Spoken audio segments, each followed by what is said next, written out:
Assalamualaikum warahmatullahi wabarakatuh. Alhamdulillah wassalatu wassalamu ala Rasulillah Muhammadin wa ala alihi wa mawalah. Pada kesempatan ini saya akan melanjutkan pengantar kalkulus seri yang ke-6. Yang kita akan pelajari adalah fungsi kuadrat dan fungsi polinomial. Apa fungsi kuadrat? Fungsi kuadrat secara umum fungsi yang berbentuk ax kuadrat plus bx plus c, yang mana a, b, c adalah koefisien fungsi kuadrat dan berupa bilangan nyata, dan tentu saja a tidak boleh sama dengan 0. A tidak boleh sama dengan 0 karena kalau a ini berharga 0, maka fungsi kuadrat ini menjadi fungsi linier, ya. Fungsi linier atau fungsi garis lurus yang kita pelajari sebelumnya. Ini contoh-contoh fungsi kuadrat. Ada ax kuadrat plus 4x plus 6. Ini berbentuk fungsi kuadrat yang memiliki a1, ada b-nya 4 dan c-nya 6, ya. Ini fungsi kuadrat yang memiliki A1, B4 dan C6. Yang berikutnya itu fungsi kuadrat yang memiliki A-2, kemudian B-nya 1 dan C-nya -2. Sedangkan yang ketiga, fungsi kuadrat ini memiliki A setengah, memiliki B-2 dan C10. Yang terakhir, contoh fungsi kuadrat yang memiliki A-1, B-nya yang merupakan koefisien dari X itu tidak ada, sehingga kita tentukan B-nya sebagai 0 dan C-nya berharga 4, ya. Ini contoh-contoh fungsi kuadrat dengan koefisien masing-masing. Fungsi kuadrat yang sangat populer itu adalah fungsi kuadrat berbentuk x kuadrat. Ini sangat populer, ya, karena fungsi kuadrat ini menjadi standar dalam bentuk grafik.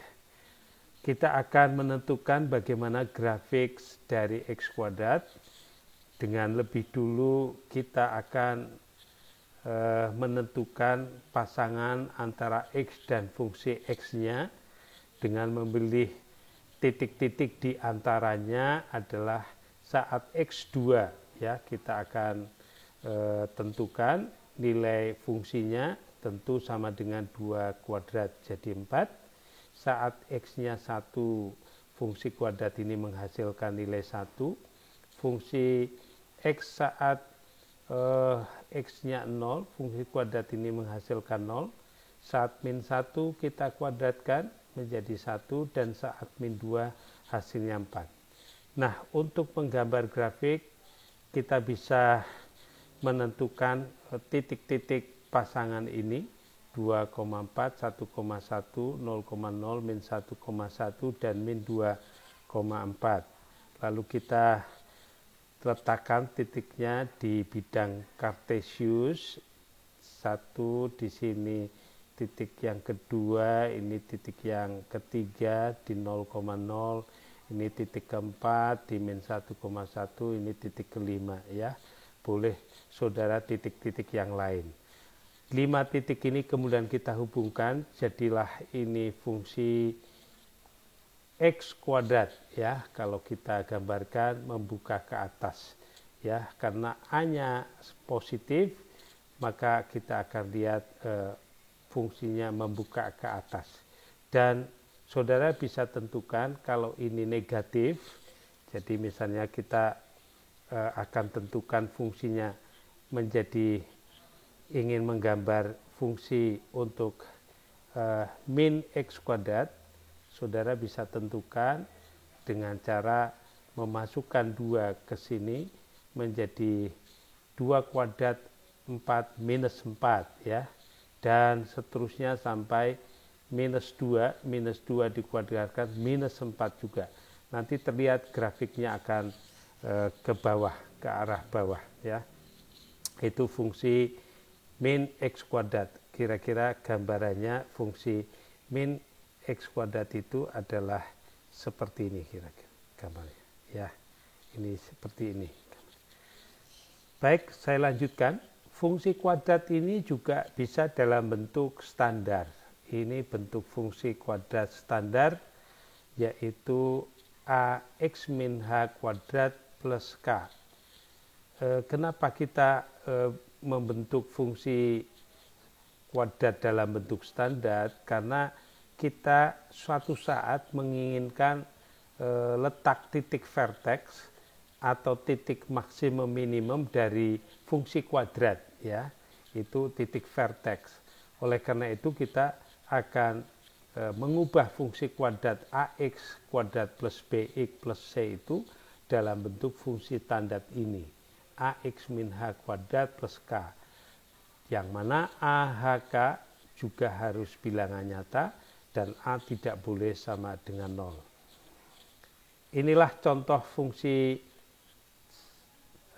kuadrat dalam bentuk standar, dan verteksnya bisa kita lihat merupakan titik minimum dan membuka ke atas itu ketika A-nya positif.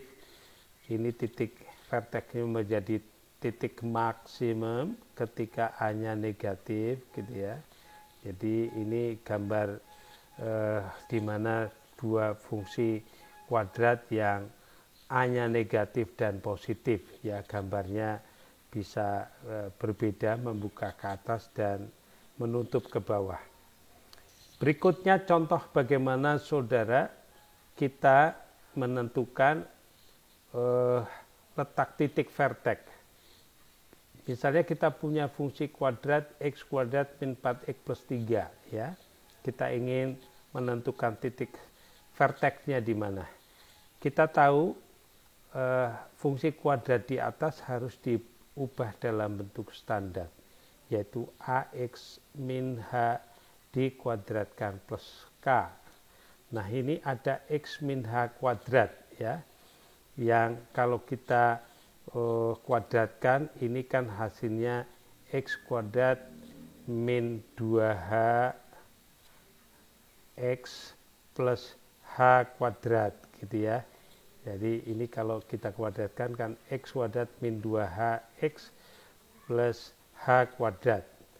Dengan demikian untuk bisa mendapatkan nilai h, maka koefisien dari b kita harus bagi 2.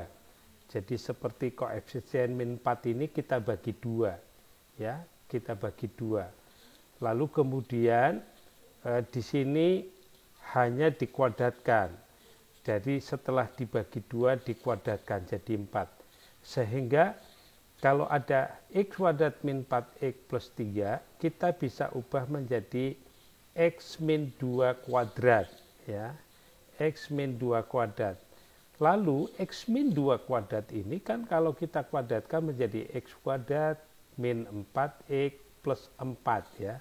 Maka 4 ini tidak boleh ada, sehingga dengan demikian harus minus 4 ya, kita harus kurangi dengan 4 sehingga hasilnya menjadi x min 2 kuadrat plus 3 minus 4, sehingga kita dapatkan x min 2 kuadrat min 1. Terlihat ini sudah menjadi bentuk standar yang hanya berharga 2 dan k-nya berharga minus 1. Sehingga titik vertex fungsi kuadrat ini itu adalah di 2, min 1. Baik, contoh berikut kita akan lihat bersama-sama. Kita ingin menentukan titik vertex fungsi kuadrat ini, maka kita akan ubah menjadi bentuk standar min 6x plus 8. Kita akan cari nilai hanya di sini. Ini kita bagi 2 menjadi 3 kuadrat. Dan kalau kalian kuadratkan x min 3 kuadrat ini, hasilnya kan x kuadrat min 6x plus 9 ya. Kuadratnya min 3 ini plus 9. Karena sebelumnya nggak ada 9, saudara kurangi 9, lalu tambahkan 8 miliknya fungsi sebelumnya. Sehingga kita akan dapatkan x min 3 kuadrat minus 1. Yang terlihat ini bentuk standar yang A-nya berharga 1, H-nya berharga 3, dan K-nya itu berharga min 1. Sehingga fungsi kuadrat X kuadrat min 6X memiliki titik vertex di 3, min 1 ya. Karena ini A adalah positif 1, tentu 3 min 1 ini titik minimumnya. Jadi titik minimumnya. Berikutnya ada min x kuadrat plus 8x min 10. Kita ingin menentukan titik vertexnya. Maka kita akan ubah ke bentuk standar min x kuadrat plus 8x min 10. Minnya kita keluarkan dulu menjadi x kuadrat min 8x plus 10. Begitu ya, karena kita keluarkan negatifnya. Negatif ini kita bagi 2 menjadi x minus 4 kuadrat. Baik, kalau kita kuadratkan, ini menjadi x kuadrat min 8x plus 4 kuadrat itu 16. Maka harus kita kurangi 16, karena sebelumnya tidak ada 16. Lalu kita tambahkan 10.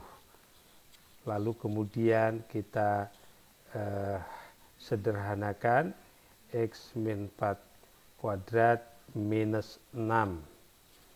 Baik, minusnya kita masukkan menjadi minus x min 4 kuadrat min menjadi plus 6. Terlihat di sini A-nya berharga negatif 1, H-nya berharga 4, dan K-nya 6. Sehingga titik vertexnya itu di 4,6, yang mana titik vertex ini merupakan titik maksimum karena ini hanya berharga negatif. Itulah bentuk standar. Sekarang bagaimana kalau kita ingin mengetahui titik potong fungsi kuadrat itu di sumbu X ya. Fungsi kuadrat akan memotong di sumbu X ketika nilai Y-nya berharga 0. Ia akan memotong sumbu X. Oleh karena itu kita harus menyelesaikan fungsi kuadrat yang menghasilkan nilai 0. Kapan X-nya terjadi? Ya, berapa nilai X-nya ketika ini hasilnya 0? Tentu ada metode yang kita bisa pelajari, bisa kita menggunakan faktorial, bisa juga dengan rumus ABC, gitu ya. Yang kalau rumus ABC mungkin saudara telah pelajari, kalau kita ingin mendapatkan nilai X yang menghasilkan fungsi kuadrat 0 itu dengan cara AX kuadrat BX plus C sama dengan 0, rumus ABC adalah minus B plus minus akar B kuadrat min 4 kali A kali C, lalu kemudian dibagi 2A.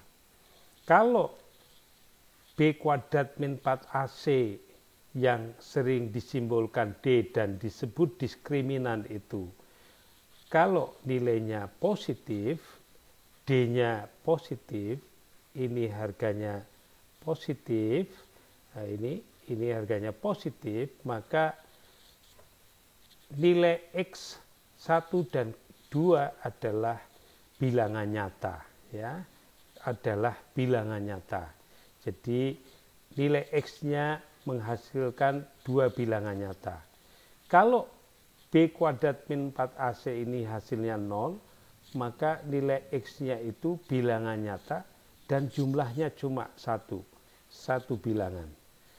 Dan kalau kita memiliki B kuadrat min 4AC, nilainya negatif, maka nilai X-nya adalah bilangan bukan bilangan nyata, melainkan bilangan imajiner yang pernah kita pelajari.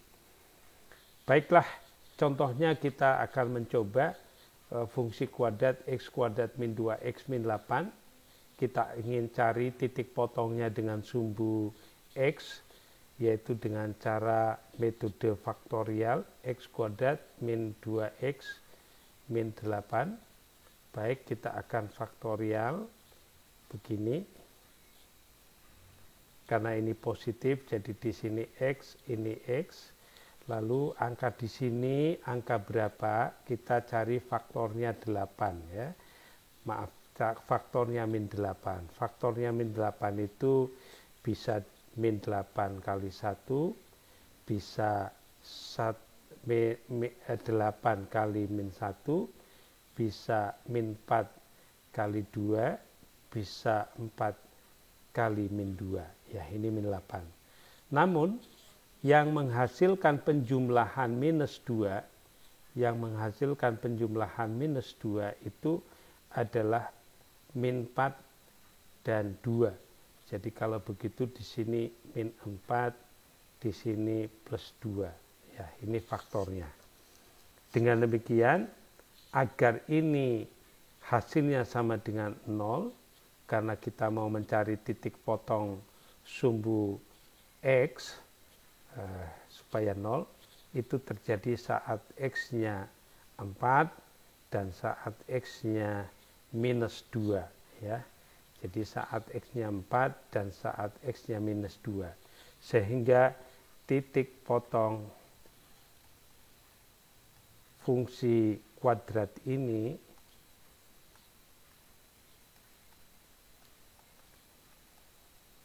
di sumbu X adalah di dua titik ya. Di titik yang pertama di min 2,0 dan di titik yang kedua 4,0. Inilah titik potong X kuadrat min 2X min 8 di sumbu X. Kalau pakai rumus ABC bagaimana?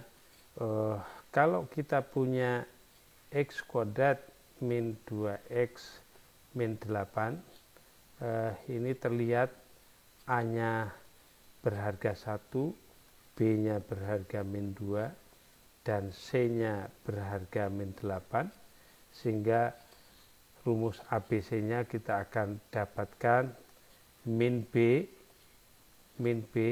plus minus akar B kuadrat min 4AC lalu dibagi 2A. Kita akan masukkan min B min 2 jadi 2 plus minus akar B kuadrat min 2 kuadrat 4 min 4AC min 4 kali A-nya 1 kali C-nya min 8 lalu dibagi 2 kali A-nya 1. Kita akan dapatkan 2 plus minus akar dari 4 minus jadi plus 4 kali 8 32 dibagi 2 sama dengan 2 plus minus akar 36 dibagi 2. Hasilnya 2 plus minus 6 dibagi 2. Sehingga kita dapatkan akar yang pertama itu di 2 plus 6 dibagi 2, yaitu 8 bagi 2, 4. Dan yang kedua adalah 2 minus 6 dibagi 2 min 4 bagi 2 min 2. Jadi titik potongnya dengan sumbu X adalah di 4,0 dan min 2,0, sama dengan sebelumnya yang menggunakan faktorial. Selanjutnya kita belajar fungsi polinomial. Fungsi polinomial adalah fungsi yang berbentuk an x pangkat n plus an min 1 x pangkat n min 1 dan seterusnya sampai A0. Yang mana A0, A1, A2 terus hingga AN adalah bilangan nyata. Dan N-nya ini lebih besar 1 dan bilangan asli. Jadi bisa N-nya 1, bisa 2, bisa 3, bisa 4, bisa 5 dan seterusnya. Ya, itu bentuk polinomial. Ini contoh polinomial pangkat 4 atau sering disebut polinomial berderajat 4 atau berorder 4, yang mana 4-nya berharga 1, koefisien dari X pangkat 4, A3-nya berharga 2, koefisien X pangkat 3, A2-nya minus 1, A1-nya 1, dan A0-nya 4. Ya, ini contoh polinomial. Sekarang kita ingin mengetahui pembagian dua polinomial, ya. Kita punya X pangkat 3 plus 4X kuadrat min 5X min 14 dibagi X min 2. Kita akan bagi polinomial ini, kita akan saling bagi. Hasilnya berapa kita akan bagi, ini kita pakai pembagian. X pangkat 3 kita bagi X, tentu hasilnya X kuadrat, ya. X pangkat 3 dibagi X itu X kuadrat. Lalu kita kalikan X kuadrat dengan X, di sini X pangkat 3 min 2 kali X berarti min 2 X kuadrat. Min 2 X kuadrat. Lalu kita kurangi. Baik, X3 hilang, 4X kuadrat min 2X dimin, berarti ini menjadi 6X kuadrat. Min 5X kurangi 0, min 5X. Min 14 kurangi 0, min 14. Lalu 6X kuadrat min 5X min 14, kita bagi dengan X min 2. Kita bagi dengan X, 6X kuadrat tentu menjadi plus 6X, ya. 6X kuadrat dibagi X berarti kan 6X. 6X kita kalikan X menjadi 6X kuadrat. 6X kali min 2 min 12X. Lalu kita akan kurangi, ya. Jadi kita kurangi lagi, kita akan dapatkan ini hilang. Min 5X min 12X, min di sini min jadi plus 12X, sehingga hasilnya 7X. 7X minus 14, min 14 kurangi 0, ya. Kemudian ini 7X min 14 kita bagi X min 2. Kita akan dapatkan 7. 7 kali X, 7X. 7 kali min 2 min 14X. Kita lalu saling kurangkan. Karena ini bentuk sama, maka pengurangannya hasilnya 0. Sehingga pembagian X pangkat 3 plus 4X kuadrat min 5X min 14 dibagi dengan X min 2 tidak bersisa sama sekali. Dan ini hasilnya. Oleh karena itu, fungsi X pangkat 3 plus 4X kuadrat min 5X min 14 itu sama saja dengan X pangkat 3 plus 4X kuadrat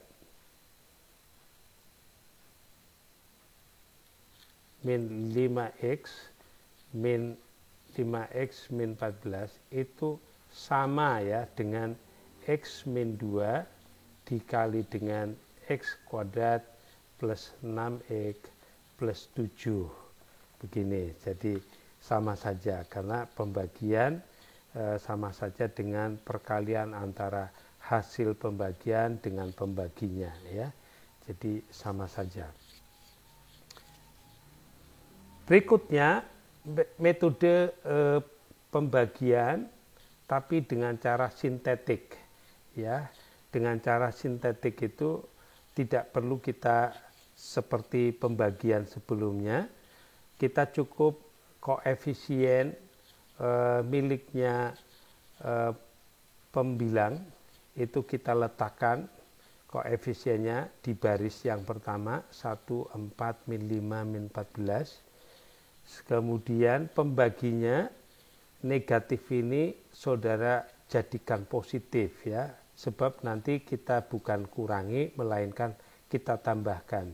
Jadi min 2 ini menjadi 2. Lalu saudara letakkan angka 1 di bawah sini, diletakkan saja. Kemudian 2 kali 1 hasilnya letakkan di sini 2. Lalu kita jumlahkan menjadi 6. 6 kali 2 menjadi 12. Kita jumlahkan menjadi 7. 7 kali 2 14. Kita jumlahkan 0. Maka pembagian ini sisanya adalah 0. Dan ini adalah koefisien hasil baginya. Berarti koefisiennya adalah x kuadrat plus 6x plus 7 seperti hasil sebelumnya. Begitu ya, ini lebih sederhana. Contoh lagi misalnya 5x pangkat 3 min 2x kuadrat plus 1 kita bagi x min 3. Kita letakkan koefisiennya 5 min 2 lalu 0 karena koefisien x di pembilang ini enggak ada, di polinom pembilang ini enggak ada. Maka ini 0, ini 1. Kemudian saudara letakkan 5 dulu di bawah. 3 kali 5, 15. Kita jumlahkan 13. 13 kali 3, 39. Kita jumlahkan 39. 39 kali 3, 117. Kita jumlahkan 118. Ini bukan angka 0. Karena bukan angka 0, maka pembagian ini tidak habis dibagi atau bersisa 118. Sehingga pembagian x pangkat 3 min 2x kuadrat plus 1 dibagi x min 3 hasilnya bentuk kuadrat 5x kuadrat 13x plus 39 dan sisanya 118 dibagi tentu saja dengan pembagiannya x min 3 karena ini sisa ya. Begitulah bentuk polinomial ya. Mudah-mudahan bermanfaat. Mari kita akhiri dengan doa kafaratul majlis. Subhanakallahumma wa bihamdika asyhadu an la ilaha illa anta astaghfiruka wa atubu ilaik. Alhamdulillahirabbil alamin. Wassalamualaikum warahmatullahi wabarakatuh.